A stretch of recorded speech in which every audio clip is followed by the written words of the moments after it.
असेल ना तिकडे मग वरती बघ रशीवर असेल तर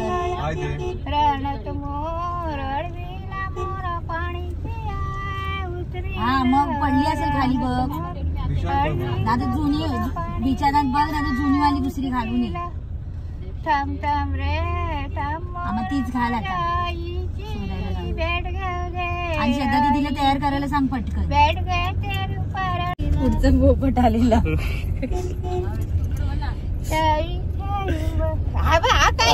काय बोलू नको लागतात परत